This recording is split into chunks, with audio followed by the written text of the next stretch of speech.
Good evening, students. Welcome to Learners Academy.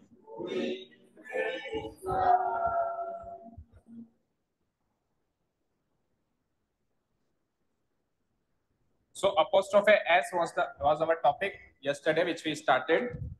Yes. Okay. So almost total topic हमने कल शुरू करके खत्म कर दिया है. अब एक टॉपिक है अपोस्ट्रोफे एस का भी कह सकते हो उसको, मतलब उस अपोस्ट्रोफे एस से पहले मतलब एक टॉपिक पढ़ना है पहले अपने को, फिर उस टॉपिक को और अपोस्ट्रोफे एस को मर्ज करके कुछ सेंटेंस है. समझ गए? मैं अपोस्ट्रोफे एस तो कल खत्म हो गया, मतलब उसके जो पर्टिकुलर अपोस्ट्रोफे एस के ही रूल्स हैं वो तो कल खत्म हो गए.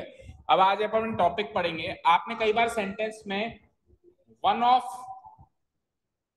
जैसी चीज रखी हुई देखी होगी, जैसे one of my students, one of my friends, one of my classmates. ऐसे आपने टर्म्स रखे हुए, फ्रेजेस रखे हुए देखे होंगे. तो इसके क्या रूल होते हैं, है ना? इसके बाद हमेशा क्या आता है, वन ऑफ के बाद हमेशा क्या आता है, किस फॉर्म में आता है, वो सब सीखना है. और फिर इस रूल को मर्ज करना है अपोस्ट्रोफे एस वाले रूल्स. ये हमको सबसे पहले आज करना है. शुरू करें? Okay. So let's see the sentence. आप इस सेंटेंस को पढ़ें ध्यान से सब लोग. Ravi is one of the richest man in our town. Sentence का मीनिंग समझ आया? बोलो क्या मीनिंग, क्या क्या क्या?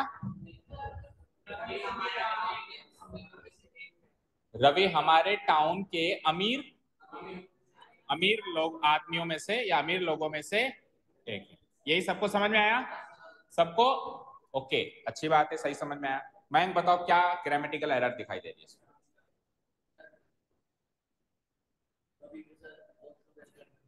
क्यों?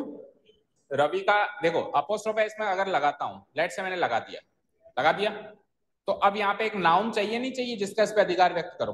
अपोस्ट्रोफे इसका मीनिंग क्या होता है? अधिकार व्यक्त करना. तो जैसे मैं कहूँ रवि पेन, रवि फादर, रवि के पिता, रवि का पेन, ठीक है, रवि का पैसा, या जो भी है. तो यहाँ पे एक नाउन चाहिए होगा. अगर मैं अपोस्ट्रोफे एस लगाऊं तो ऐसा कोई नाम तो दिख नहीं रहा मुझे. ठीक है, तो एक बार अपोस्ट्रोफे एस वाले रूल को तो साइड पे रखो. जनरल, इन जनरल इसमें क्या गलती है? Very good. देखो भाई, मुझे एक चीज बताओ, मैं अभी अपन हिंदी ट्रांसलेशन कर रहा हूं तो क्या कह रहा हूं? इस टाउन के अमीर आदमी में से एक है या आदमियों में से एक है? तो एक में से एक होगा या बहुतों में से एक होगा? एक सिंपल सा स्वीट सा रूल है कि वन ऑफ के बाद जब भी कुछ आएगा, क्या कहा मैंने?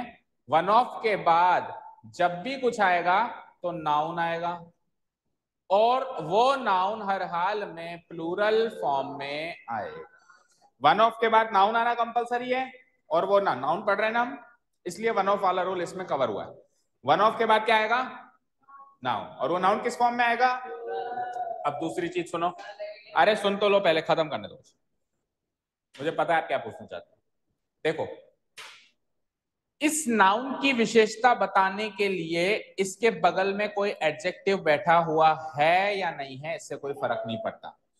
किसी किसी जगह बैठा हुआ दिखाई देगा, किसी किसी जगह बैठा हुआ, जैसे यहां पे वन ऑफ आ गया. अब वन ऑफ के बाद नाउन तो मैन है, वो मैन के बगल में उसका एडजेक्टिव समझते हो जो उसकी विशेषता बताया. आदमी कैसा? अमीर आदमी. तो अमीर होना इस आदमी की विशेषता है या इन आदमियों की विशेषता है? सो वन ऑफ के बाद नाउन आ रहा है, नाउन के बगल में एडजेक्टिव बैठा है. ये बैठा हो तो भी ठीक है, नहीं बैठा हो तो भी ठीक है. कुल मिला के वन ऑफ के बाद नाउन आना कंपलसरी है, एडजेक्टिव के साथ या एडजेक्टिव के बिना. एडजेक्टिव सहित नाउन आ जाए तो भी ठीक है, एडजेक्टिव रहित नाउन आ जाए तो भी ठीक है. कुल मिला के नाउन आना वन ऑफ के बाद कंपलसरी है. और तो और वो नाउन भी कैसा होना चाहिए? प्लूरल फॉर्म में होना चाहिए. तो क्या गलती है? MAN मैन प्लूरल नाउन है क्या? सो इसकी इरेगुलर प्लूरल है, इसकी प्लूरल फॉर्म क्या होती है बोलो? तो पहले इंप्रेशन में ये टॉपिक समझ में आया, तो मैं आगे के सेंटेंस अब बताओ आप, अगर आप कुछ. इन आदमियों में से एक आदमी है रवि. ये सारे के सारे आदमी रवि नहीं है, इन आदमियों में से एक आदमी है ना रवि. अगर ये आदमी होता तो मैन होता ना. रवि ये आदमी थोड़ी ना है, रवि बहुत सारे आदमियों में से एक आदमी है. ठीक है, क्लियर है। अगर इस नाउन को, इस रवि को इस नाउन की उपाधि दी जाती तब मैं यहाँ पे सिंगुलर लिखता। रवि को इसकी उपाधि थोड़ा दी जा रही है। देखो कभी भी याद रखना, कॉम्प्लीमेंट जब भी दिया जाता है तो बीच में प्रीपोजिशन नहीं आता है। जैसे मैंने कहा रवि इज ए डॉक्टर, अब डॉक्टर रवि का कॉम्प्लीमेंट है, तो इस पूरे सेंटेंस में रवि और डॉक्टर के बीच में कहीं कोई प्रीपोजिशन है? जैसे मैंने कहा Mayank is a student, so Mayank is a student, तो मयंक को स्टूडेंट का कॉम्प्लीमेंट मिला, स्टूडेंट की उपाधि मिली, तो उसमें कहीं कोई बीच में प्रीपोजिशन है? बीच में प्रीपोजिशन आ गया ना ये, दैट मीन्स ये इसका कॉम्प्लीमेंट नहीं है, वो अलग नाउन है, ये अलग नाउन है। और नाउन को नाउन या शब्दों को शब्दों से जोड़ने वाला प्रीपोजिशन होता है जो लगा हुआ है। अब इसको इसका कॉम्प्लीमेंट देने की कोशिश मत करो, उसका कॉम्प्लीमेंट नहीं है, वो अलग आदमी है बहुत सारे, उसमें से एक रवि है। वो अमीर आदमी है बहुत सारे, उसमें से एक अमीर आदमी रवि भी है। ऐसा मैं बताना चाह रहा हूं सेंटेंस के जरिए। क्लियर है क्या? सभी को समझ में आया अच्छे से? तो इस रूल को आगे बढ़ाएं। अभी कुछ एक सेंटेंस देता हूं, फिर अपोस्ट्रोफे एस को इस रूल के साथ मर्ज करेंगे, देखेंगे एक बहुत अच्छा सेंटेंस बनेगा जो एग्जाम में बहुत ही अच्छे लेवल पे यूज होता है। बताएं? चलो रूल को देख लो पहले, तो रूल को देख लो, अभी बता दिया मैंने, ऑफिशियली देख लो। देखो वन ऑफ के बाद नाउन आएगा ही आएगा, और वो नाउन भी कैसा आएगा? इस नाउन के बगल में एडजेक्टिव रखा हुआ है तो अच्छी बात है, नहीं रखा हुआ है तो भी कोई कुछ नहीं बिगड़ेगा हमारा। ठीक है, उसकी विशेषता बताने के लिए रखा हुआ है तो भी ठीक है। जैसे मैं ऐसे भी कह सकता हूं one of my friends, one of my best friends.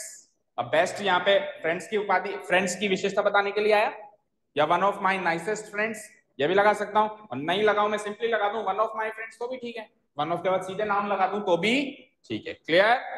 Clear है? ठीक है। अब ये अगला सेंटेंस देखो, अगर क्लियर है तो इस सेंटेंस में आपको गलती बतानी है। पढ़ो एक बार, पढ़ो सेंटेंस को सब लोग ध्यान से रीड आउट करो और मीनिंग बताओ। रेसिडेंस मतलब घर, होम। क्या रेसिडेंस में गलती है? एक बार मीनिंग चाहिए मुझे, ग्रामेटिकल एरर से पहले मुझे एक बार सेंटेंस का मीनिंग चाहिए।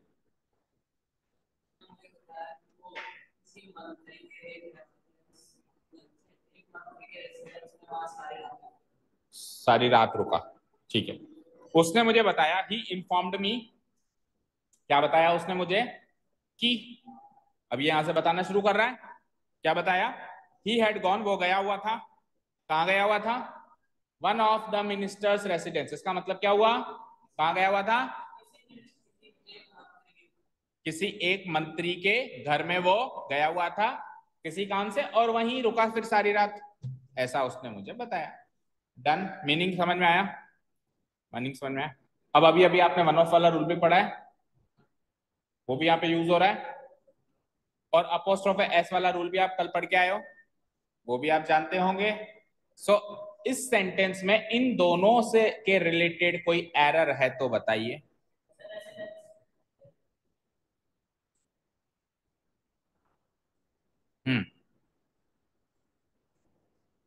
क्या एरर है रेसिडेंस में? प्लूरल क्यों आएगा? क्या लग रहा है? रूल बोल के बताओ ना, ऐसे तो नहीं सर वो रूल देख लो ना, बोल के बताओ ना रूल क्या है। वन ऑफ के बाद क्या? नाउन। वन ऑफ के बाद नाउन जो आता है वो क्या आता है? प्लूरल आता है, ठीक है। वन ऑफ के बाद नाउन प्लूरल आता है। अब अगर मैंने इसको वन ऑफ के बाद वाला नाउन को प्लूरल कर दिया, लेट्स से कर दिया, तो अब इस सेंटेंस का मीनिंग बताओ आप। प्लूरल करने के बाद मीनिंग बताओ।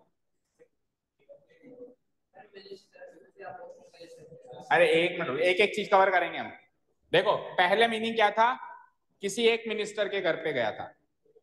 कितने घरों में गया था? किसी एक मिनिस्टर के घर पे गया था।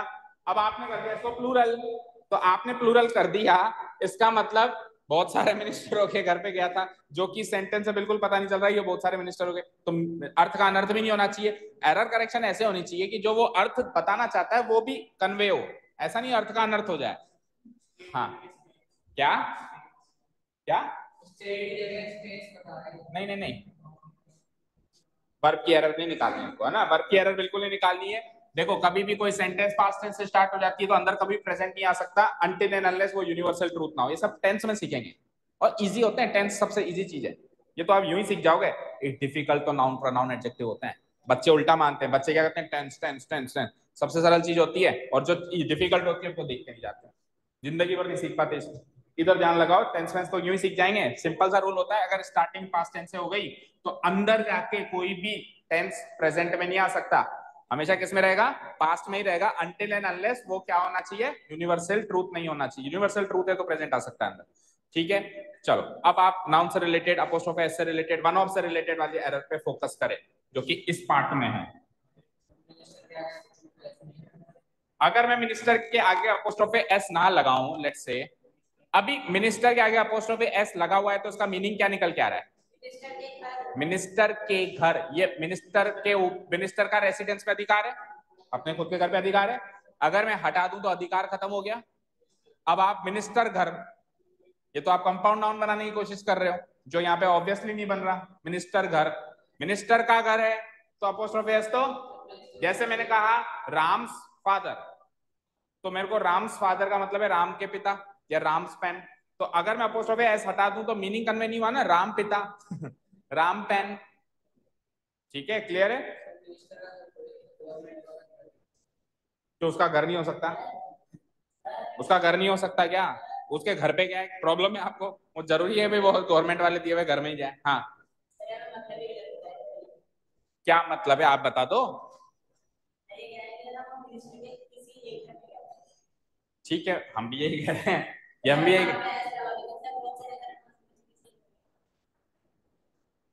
क्या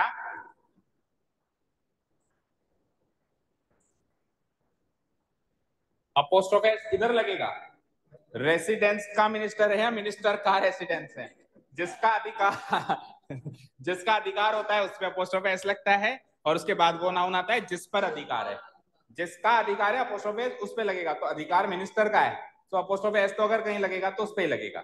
हाँ, एनी अदर, मिनिस्टर के बहुत सारे घर हैं, उनमें से किसी एक पे गया है। अच्छा, अब मुझे जो मीनिंग चाहिए वो कन्वे करके दिखाओ आप लोग। मुझे क्या मीनिंग चाहिए, बहुत सारे मिनिस्टर हैं, उनमें से किसी एक मिनिस्टर के, किसी एक मतलब उनमें से किसी एक मिनिस्टर के घर पे गया है। अब उनमें से कोई एक मिनिस्टर टिक किया तो उसका एक ही घर है, मिनिस्टर बहुत सारे वहां पे। लेट से यहाँ पे 10-5 मिनिस्टर बैठे हैं, तो मैंने पूछा कहाँ गया था, इन मिनिस्टरों में से किसी एक मिनिस्टर के घर पे गया था। मिनिस्टर्स के बाद, एक मिनट, एक जना, केवल मतलब आप ऐसे कहना चाह रहे हो कि ये अपोस्ट्रोफे एस हटा, मतलब ये अपोस्ट्रोफे यहाँ पे शिफ्ट कर दो, ऐसे कहना चाह रहे हो।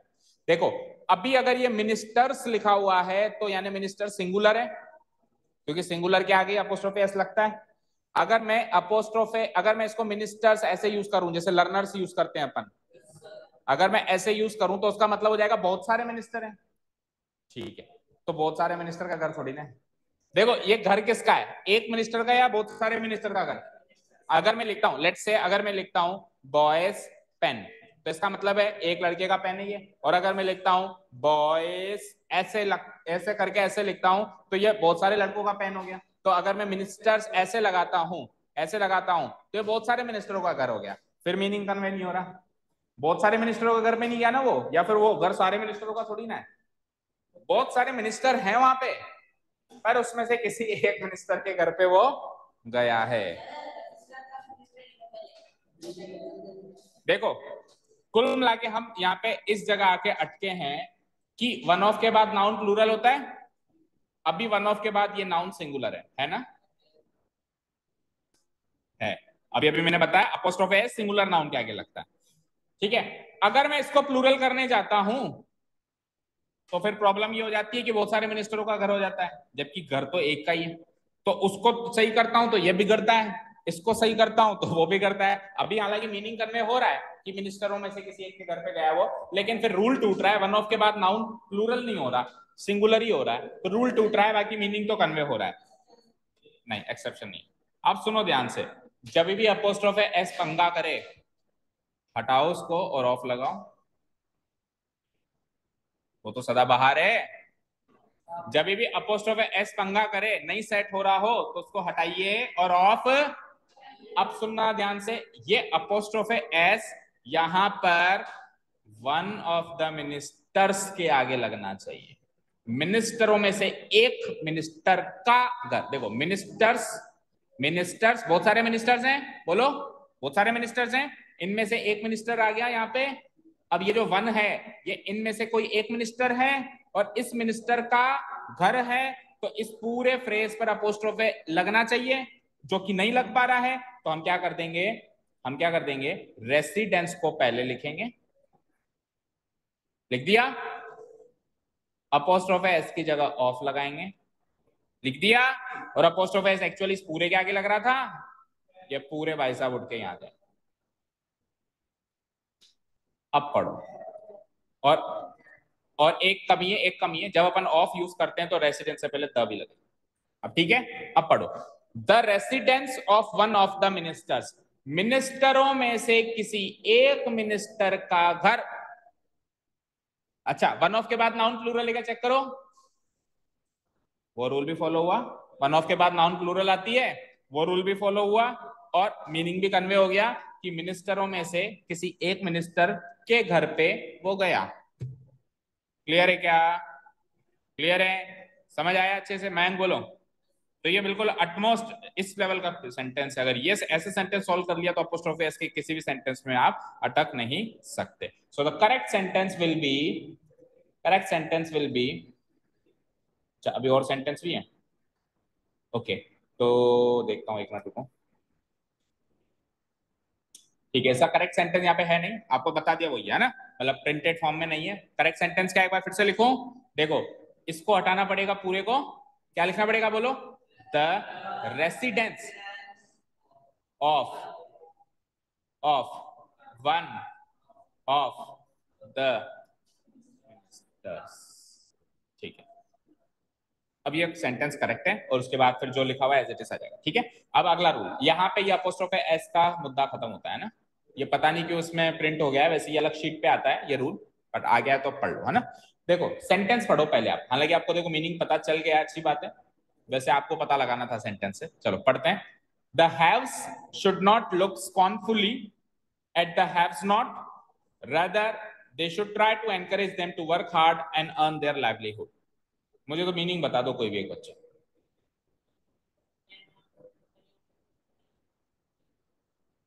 ज्यादा ध्यान नहीं देते? ओके अच्छा, पढ़ो आराम से पढ़ो। वैसे तो देखो इसका मीनिंग आपको पता लगाना था सेंटेंस से, पर ऊपर आ गया, गलती से आ गया एक्सीडेंटली। हैव का मतलब होता है रिच पीपल, हैव मतलब जिसके पास है, हैव नॉट मतलब जिसके पास नहीं है। हैव का उल्टा क्या होगा? Have not. ठीक है, तो हैव जिसके पास है, हैव नॉट जिसके पास नहीं है, यानी अमीर आदमी गरीब आदमी। अब बताओ हम सेंटेंस का मीनिंग। जो अमीर आदमी है उनको जो गरीब आदमी है उनकी प्रति स्कॉर्नफुली नहीं देखना चाहिए। अब यहाँ पे देखने का मतलब है एक अपनी धारणा रखना, स्कॉर्नफुली धारणा नहीं रखनी चाहिए। स्कॉर्नफुली का मतलब होता है, क्या होता है? अवज्ञापूर्वक, हीन दृष्टि से, मतलब गिरी हुई दृष्टि से नहीं देखना चाहिए। ठीक है, ऐसा नहीं मतलब सोचना चाहिए कि ये तो गरीब। ओके क्लियर है? स्कॉर्नफुली, हीन दृष्टि से नहीं देखना चाहिए। बल्कि, रैदर का मतलब होता है बल्कि क्या करना चाहिए? They should try to encourage them, उनको उनको एनकरेज करने की कोशिश करनी चाहिए कि वो भी हार्डवर्क करें और अपनी जीविका को, लाइवलीहुड बोलते हैं जीविका, लाइवलीहुड समझते हो ना, रोटी कपड़ा मकान, अपनी लाइवलीहुड को वो भी अच्छे से कमाए, इस बात के लिए उनको एनकरेज करें। ये नहीं कि उसको गरीब गरीब बोल के उसको और स्कॉर्नफुली उसको मतलब धिक्कार, उसको धिक्कारना नहीं चाहिए। समझ गए? सेंटेंस का मीनिंग समझ आया? ओके, अब देखो ध्यान से, मुझे एक चीज बताओ, बॉय का प्लूरल क्या होता है? तो ये एस जो है प्लूरल करने के लिए कहां लगा? एंड में। कहां लगा? अगर मैं बीच में लगा दूं ऐसे बी ओ लगा के, फिर बीच में ही एस लगा के, और फिर ऐसे कुछ सेंटेंस बनाऊं तो करेक्ट है क्या? कभी भी अपन बीच में लगा सकते हैं क्या एस? जैसे मान लो गर्ल्स है या पेन्स है, तो पेन्स एस आखिरी में लगेगा ना। लेट से बीच में फिट करो, पी के बाद फिट करने की कोशिश करो, ये बीच में फिट कर दिया सर मैंने, तो बना क्या? ऐसा कुछ वर्ड नहीं बना। ठीक है, कुछ नहीं बना। कुल मिला के प्लूरल करने के लिए एस कहां लगता है? एट द एंड, जहां पे शब्द खत्म हुआ। अब सुनना ध्यान से, हैव का मतलब क्या होता है? अमीर आदमी। तो इसका प्लूरल क्या होगा, जैसे नीचे लिखा हुआ है क्या होगा, हैव्स। एस लग गया एंड में, बोलो एस लग गया क्या एंड में, ये लग गया एस। अब इसका अपोजिट एंटोनिम क्या यूज हुआ है वहां पे, हैव नॉट। क्या यूज हुआ है, हैव नॉट। तो जब इसका प्लूरल करेंगे तो एस बीच में क्या कर रहा है, ये एस बीच में क्या कर रहा है, ये हैव नॉट तो पूरा एक शब्द है ना, तो एस अगर प्लूरल करने के लिए लगता है तो कहां लगता है, जहां पे वो शब्द खत्म हो रहा है, at the end. So correct plural होना चाहिए हैव नॉट्स। क्या प्लूरल होना चाहिए करेक्ट, हैव नॉट्स। तो आप अगर ऐसे करेंगे, देखो अगर आप ऐसे करोगे, यहां से पहले प्लूरल बनाओगे, प्लूरल से एंटोनिम बनाओगे तो गलती हो जाएगी। आपको करना क्या है, यहां से पहले एंटोनिम बनाओ फिर प्लूरल बनाओ, पहले उल्टा बनाओ, अपोजिट वर्ड बनाओ उसका, हैव का अपोजिट वर्ड हैव नॉट। नहीं, ये वर्ब नहीं है, वो जो तरीका होता है कॉन्ट्राडिक्ट करने का, वर्ब को कॉन्ट्राडिक्ट करने का तरीका, it is not a verb. ये हैव या हैव नॉट यहाँ पे अमीर और गरीब को एक उपाधि दी गई, उसको लिखने का एक तरीका हो गया, ठीक है, जिसके पास है जिसके पास नहीं है, तो नाउन को थोड़ा कॉन्ट्राडिक्ट किया जाता है।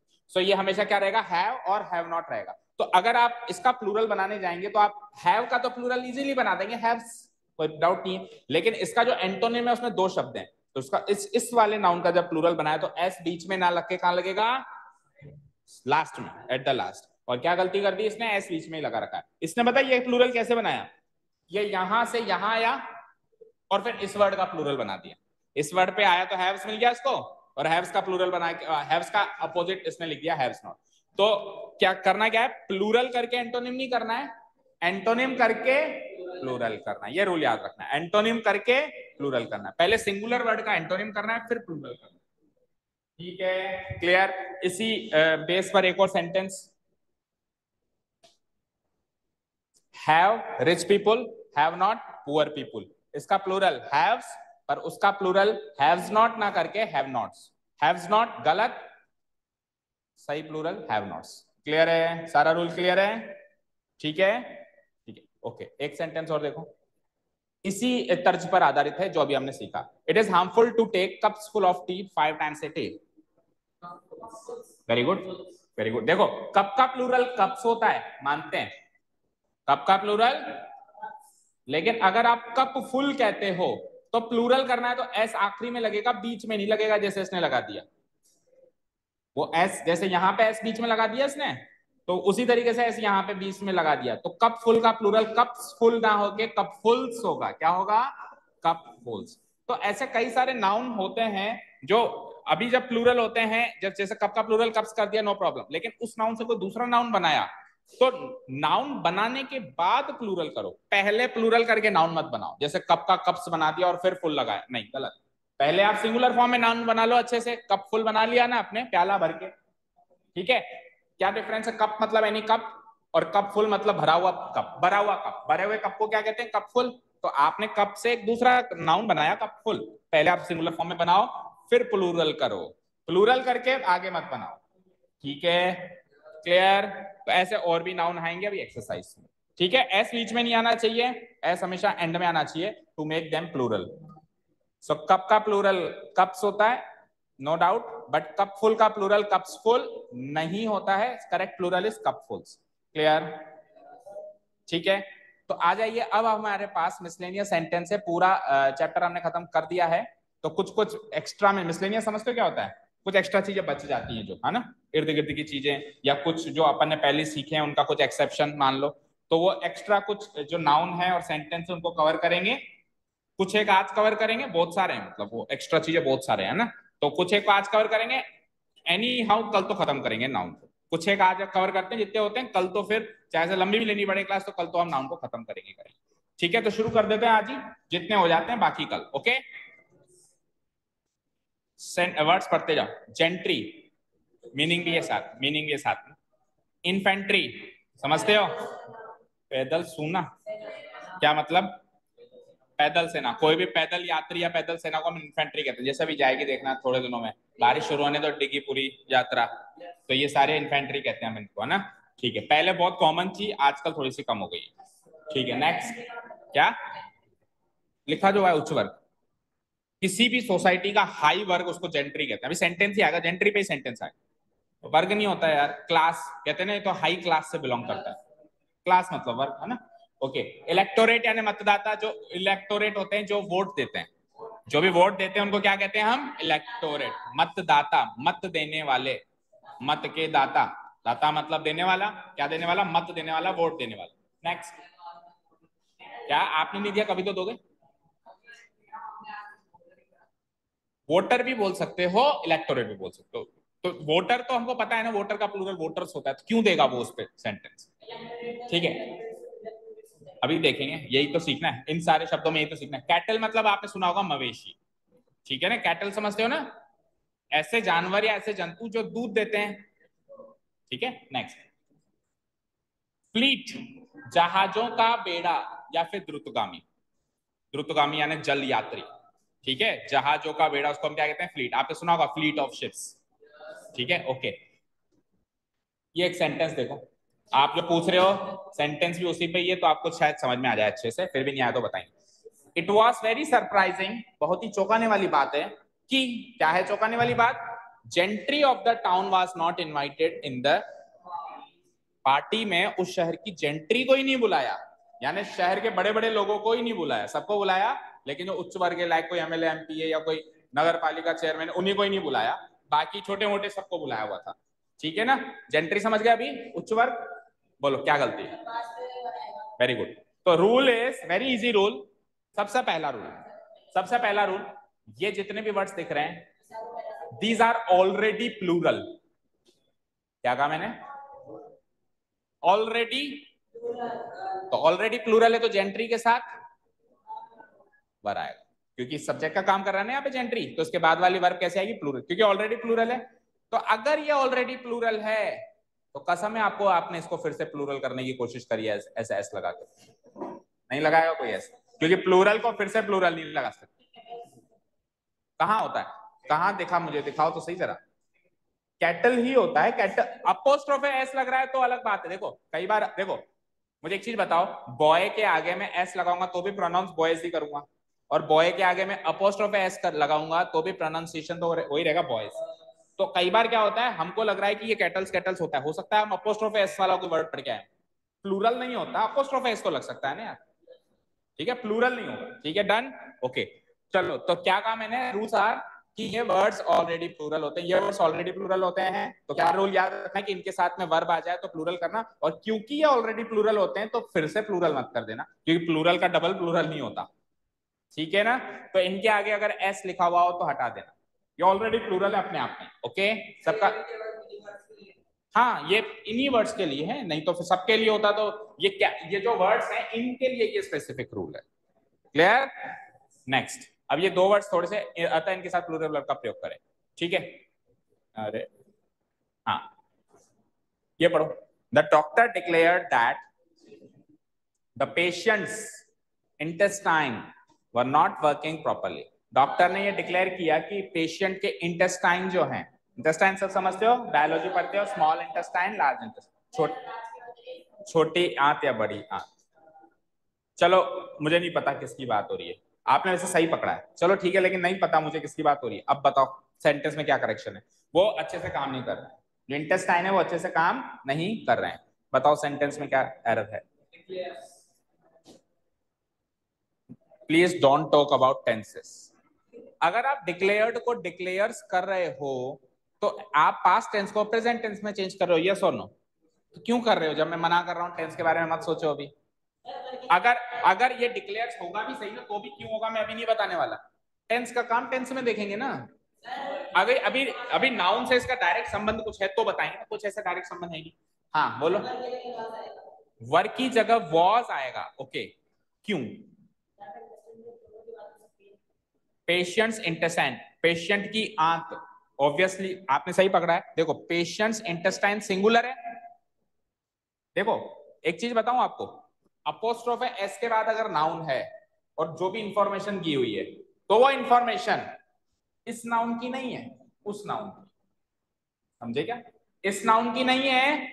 जैसे मैंने कहा राम्स फादर इज सिक, मतलब कौन, राम या पिता, राम के पिता, तो राम बीमार हुआ या राम के पिता बीमार हुए, तो राम्स फादर इज सिक लिखने में राम बीमार थोड़ा ना हुआ, अगली इंफॉर्मेशन किसके बारे में, उसके पिता के बारे में। सो ये वर्ब जो है पेशेंट के हिसाब से नहीं चलेगी, इंटेस्टाइन के हिसाब से चलेगी, क्योंकि इंफॉर्मेशन इंटेस्टाइन की है। ठीक है, तो अब ये इंटेस्टाइन सिंगुलर है, सिंगुलर है तो सिंगुलर वर्ब आनी चाहिए, ये तो चर्चित ने सही कहा। ठीक है, क्लियर। तो इस हिसाब से अगर आप इसको करेक्ट करो तो करेक्ट माना जाएगा। ठीक है, लेकिन एक रूल और है कि जो चीजें क्लियर ना हो कि छोटी या बड़ी, जैसे कि कुछ नाउन है ऐसे जैसे लार्ज इंटेस्टाइन, स्मॉल इंटेस्टाइन, जैसे कि कुछ और भी बता रहा हूं मैं, समर वेकेशन, विंटर वेकेशन, कुछ नाउन होते हैं जो गिनती में 2 होते हैं। तो अगर आपने क्लियर नहीं किया तो ऐसा मान लिया जाता है कि उन दोनों की बात हो रही है। क्या कहा मैंने? अगर आपने क्लियर नहीं किया कि स्मॉल इंटेस्टाइन या लार्ज इंटेस्टाइन, तो फिर कौन सी आंत काम नहीं कर रही है, तो मैं मानूंगा दोनों ही आंतें काम नहीं। जैसे मैं कह दूं किडनी 2 होती है, लेफ्ट किडनी राइट किडनी, तो अगर मैं कहूं इस आदमी की किडनी काम नहीं कर रही, तो अगर मैंने नहीं बताया कि लेफ्ट किडनी या राइट किडनी, तो अंडरस्टूड ये माना जाएगा कि दोनों किडनी ही, समझ गए? क्लियर है? सो इसने लार्ज और स्मॉल नहीं बताया ना, सो करेक्ट इंप्रूवमेंट ये होगा कि वर्ग को तो वाज मत करो, इंटेस्टाइन को इंटेस्टाइन्स कर दो, इसको प्लूरल करो, क्योंकि दोनों ही खराब है, क्योंकि आप क्लियर नहीं कर रहे हो कि स्मॉल या लार्ज। वैसे वो तरीका भी सही हो सकता है कि इसको सिंगुलर लेके इसको प्लूरल कर, ओ सॉरी, इसको सिंगुलर रख के उसको भी प्लूरल से सिंगुलर कर दें, वो भी गलत नहीं है, बट मोस्ट अप्रोप्रिएट इंप्रूवमेंट क्या होगा इस सेंटेंस का, इसको सही करो और इंटेस्टाइन को क्या कर दो। समझ में आया क्या? आया अच्छे से समझ में? सिमिलरली अगर मैं वेकेशन वर्ड कहता हूं तो अगर आप क्लियर कर दोगे समर या विंटर तब तक तो ठीक है, नहीं करोगे तो फिर वेकेशंस लिखना पड़ेगा। क्या लिखना पड़ेगा? फिर दोनों वेकेशंस की बात हो रही है, समर वेकेशन की भी बात हो रही है। देखो, ड्रैक्स का मतलब होता है बेटा कोई भी लिक्विड वाली जगह पर, लिक्विड वाली जगह में आपने नोटिस किया हो तो नीचे कुछ, नीचे की साइड मतलब नीचे बिल्कुल बॉटम में कुछ ऐसी चीज होती है जो हमारे काम की नहीं होती है, लाइक हम चाय पीते हैं, सो चाय का जो बॉटम होता है वो पी जाती है क्या पूरी चाय पत्ती से? सो वो होगा ड्रैक्स। वो क्या होगा उसका? जैसे पानी की टंकी है, अब पानी की टंकी है, मान लो पानी बिल्कुल बॉटम पे आ गया तो आप इसको यूज नहीं करोगे, उसको वापस भरोगे क्योंकि वो बॉटम में कचरा हो सकता है।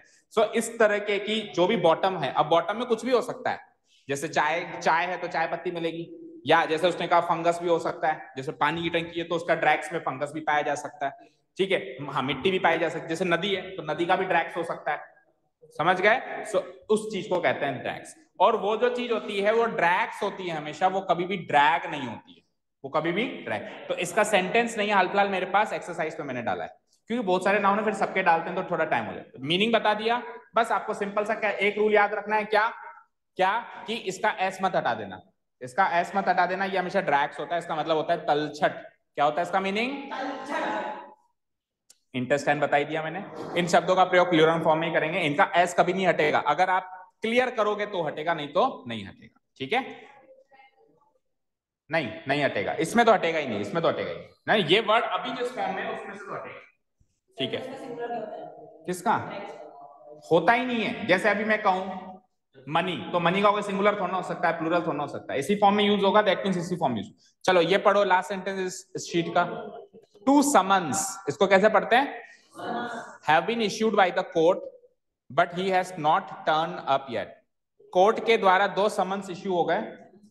सोचो ना कोर्ट क्या इश्यू करेगा, शादी का कार्ड तो, yes very good, notice, court से जो नोटिस आता है उसको समन्स कहते हैं। ठीक है, पुराने जमाने में क्या होता था, जैसे राजा महाराजा बुलाते थे भाई इसको दरबार में हाजिर किया जाए, तो उसको कहते थे समन्स। तो अब राजा महाराजा तो है नहीं, तो अब क्या है, कोर्ट है, तो कोर्ट बुलाती है तो हाजिर होना पड़ता है ना। जैसे कोर्ट का जो नोटिस जारी होता है जिसमें अपने कोर्ट में मौजूद होना है, उस नोटिस को कहते हैं समन्स। हिंदी में कहते हैं अध्यादेश। क्या कहते हैं? अध्यादेश मतलब लीगल नोटिस, लॉ के द्वारा मिला हुआ आदेश, अध्यादेश। ओके, तो कोर्ट से 2 अध्यादेश मिल गए उसको, लेकिन वो अभी तक टर्न अप नहीं हुआ है। टर्न अप होने का मतलब होता है आगे बढ़ना, मतलब उसके जो भी नहीं रहेंगी वो तो आने दो, ठीक है ना। टर्न अप होने का मतलब होता है एक्शन लेना। क्या करना? एक्शन लेना। तो उसने अभी भी इस मुद्दे पे कोई एक्शन नहीं लिया है। अब समन्स वर्ड पे यहाँ पे एरर है, बताओ क्या एरर? हिंट दे दिया मैंने। समन्स वर्ड में यहाँ पे समन्स नाउन है और कितने समन्स जारी हो गए? नहीं, स्पेलिंग भी सही है। बोलो, अपोस्ट्रोफे क्यों होगा? समन्स का किसी पे अधिकार थोड़ा व्यक्त करना है।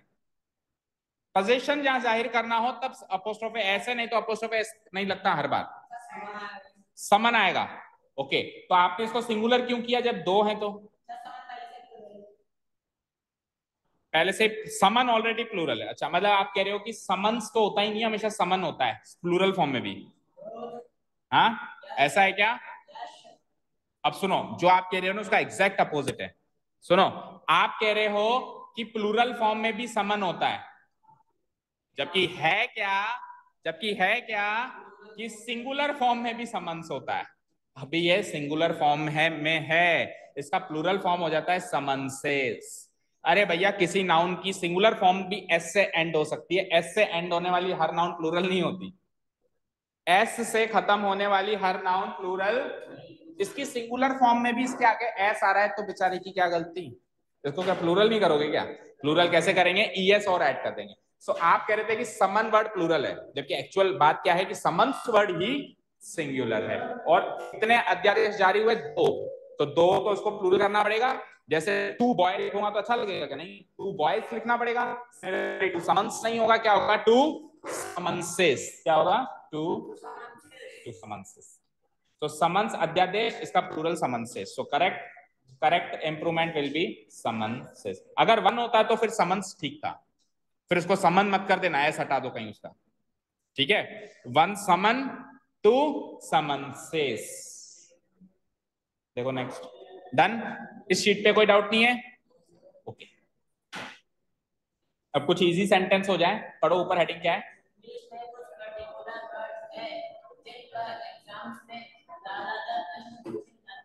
और इजी वर्ड्स हैं, ऐसा नहीं है कि वो वर्ड्स मतलब हमने कभी सुने नहीं। अभी जैसे कुछ वर्ड्स आए तो वो तो अच्छे वर्ड्स थे, लेकिन अब जो वर्ड्स हैं वो हमारे डे टू डे लैंग्वेज के सेंटेंस हैं। पढ़ो, डिसाइड करो।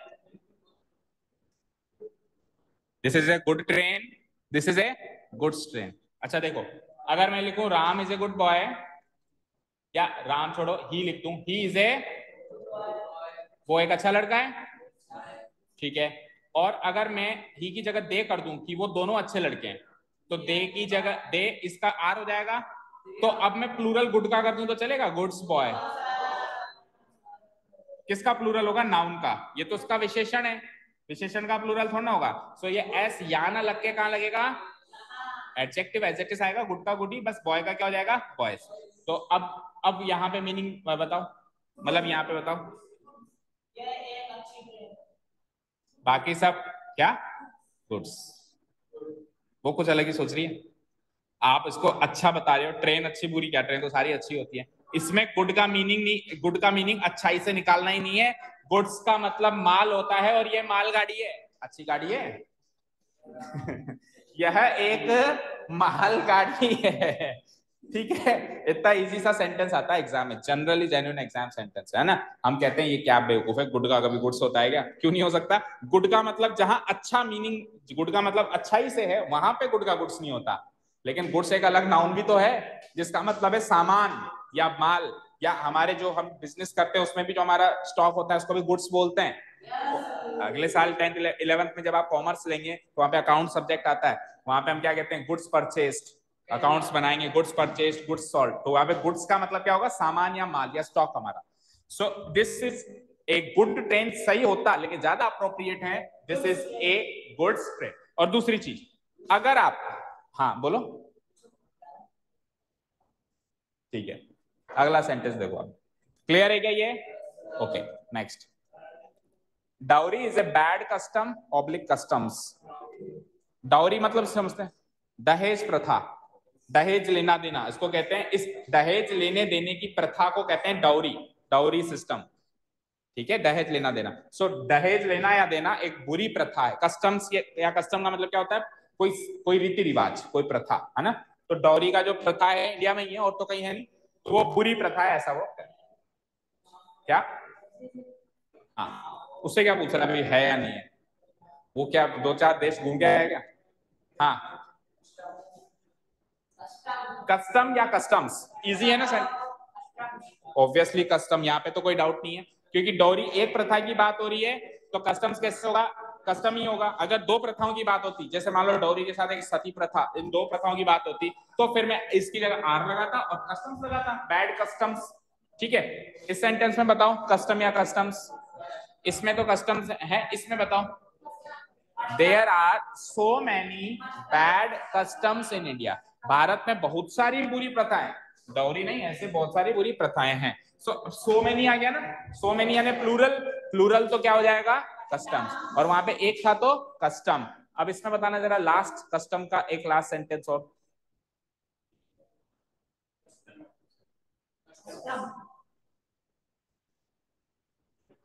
इसमें लोचा है, हाँ? इसमें ऐसा ही लोचा है, वो मालगाड़ी जैसा ही। ही इज है, मेरे को रीजनिंग चाहिए और प्रॉपर मीनिंग चाहिए। अच्छा, सेंटेंस का मीनिंग बताओ। कस्टम का मीनिंग बताया जो भी प्रथा, यहाँ पे कुछ हो रहे हैं, ऐसा लग रहा है। He is a custom officer या he is a customs officer, क्या? देखो, अगर मैं यहाँ पे कस्टम का मीनिंग रीति रिवाज से निकालूं तो सेंटेंस का मीनिंग ही नहीं सेट होता, वो रीति रिवाज वाला ऑफिसर है। ऑफिसर के साथ रीति रिवाज जो एडजेक्टिव सेट ही नहीं हुआ। हाँ, ऑफिसर के साथ आप ऐसे कहते हैं वो ईमानदार ऑफिसर है, वो ब्रेव ऑफिसर है, वो बेईमान ऑफिसर है, ऐसे एडजेक्टिव तो सेट होते हैं ऑफिसर के साथ। लेकिन वो रीति रिवाज का ऑफिस वर्ड से क्या लेना देना, नहीं है ना। सो ऑब्वियसली यहाँ पे मीनिंग इसका कुछ और निकल रहा है। सो कस्टम्स, कस्टम नहीं, कस्टम्स का एक मीनिंग और होता है, इसको बोलते हैं सीमा शुल्क। मतलब सीमा मतलब बॉर्डर, शुल्क मतलब टैक्स, बॉर्डर टैक्स। जब चीजें एक देश से दूसरे देश में जाती हैं तो उस पर कस्टम्स लगता है, यानी सीमा शुल्क लगता है, और उसका जो ऑफिसर होता है उसको कहते हैं कस्टम्स ऑफिसर। तो वो सीमा शुल्क अधिकारी है, रीति रिवाज वाले अधिकारी नहीं है, वो सीमा शुल्क अधिकारी है, समझे क्या? उसके हिसाब से यहाँ पे कस्टम। तो कहने का मतलब यह है, कहने का मतलब यह है, एक सेम वर्ड जो है दो अलग अलग मीनिंग दे सकता है। आपको सेंटेंस का, मैंने आपको क्या कहा था, ग्रामर स्टार्ट करते ही सारे रूल्स पढ़ लोगे, सब पढ़ लोगे, जब तक सेंटेंस का मीनिंग नहीं निकाल सकते रूल्स धरे के धरे रह जाएंगे। तो आपको पढ़ते ही सबसे पहले सेंटेंस का मीनिंग निकालना है, फिर डिसाइड करना शुरू करना है। सो तीनों का आंसर बताओ जल्दी जल्दी। इसका आंसर कस्टम, इसका आंसर कस्टम्स, इसका आंसर। इन दोनों में कस्टम का मतलब एक्चुअली रीति रिवाज है, लेकिन इसमें कस्टम्स का मतलब सीमा शुल्क। नेक्स्ट, अब इसमें भी बता सकते हो, इजी है, वो कस्टम्स डिपार्टमेंट में काम करता है, ऐसे तो ना कहेगा रीति रिवाज वाले डिपार्टमेंट में काम करता है, वो सीमा शुल्क डिपार्टमेंट में काम करता है। तो इसमें भी क्या आ जाएगा, ही वर्क्स इन कस्टम। ठीक है, दोनों, इन दोनों सेंटेंस में कस्टम्स का मीनिंग क्या है, सीमा शुल्क। Next, this has done great damage या damages to the reputation of PM. This मतलब मान कोई इंसिडेंट, कोई घटना, इस घटना ने पीएम की रेपुटेशन को ग्रेट डैमेज पहुंचाया है या डैमेजेस पहुंचाया है, भारी नुकसान पहुंचाया है। सो डैमेज पहुंचाया या डैमेजेस पहुंचाया, yes, okay, damages, damage, damage का मतलब होता है नुकसान, और वो अनकाउंटेबल है, क्या है, तो अनकाउंटेबल का प्लूरल नहीं होता। सो इसमें तो इजीली डैमेज भर दोगे आप। क्या डैमेजेस आपने सुना हुआ है, अब कहां सुना हुआ है वो सोचो। ठीक है, अगला सेंटेंस पकड़ो, ही हैज क्लेम्ड डैमेज या damages in a court of law. Meaning चाहिए पहले मुझे। उसने कोर्ट ऑफ लॉ में डैमेज या डैमेजेस का क्लेम किया है। मीनिंग, मीनिंग क्लेम करना समझ तो, दावा करना। जैसे मान लो बॉलर ने बॉल फेंकी तो वो अपील करता है, तो वो एक तरीके से क्लेम करना होता है, वो क्लेम कर रहा है कि आउट है, फिर वो दे ना दे वो एक अलग बात है। तो उसने भी कोर्ट में अपील की है, एक तरीके से क्लेम किया है कि डैमेज का, अब उसको वो उसका डैमेज मिले या नहीं मिले वो एक अलग बात है, कोर्ट क्या निर्णय लेगी वो अलग बात है। हाँ बताओ, नुकसान की अपील करिए, मतलब उसने ऐसे अपील करी है कि इसका नुकसान कर दो, तो हाँ एक मिनट, मुआवजा, this is the correct word. So नुकसान को कहते हैं डैमेज, और गलत, उल्टा कह रहे, नुकसान को करते हैं डैमेज, और नुकसान की भरपाई या मुआवजे को कहते हैं डैमेजेस। ये दो अलग अलग शब्द, ना तो वो वाला डैमेज का भी डैमेजेस बने, ना ये वाला डैमेजेस का भी डैमेज बने। ना उसमें कभी एस लग सकता, ना इधर से कभी एस हट सकता। अब सेंटेंस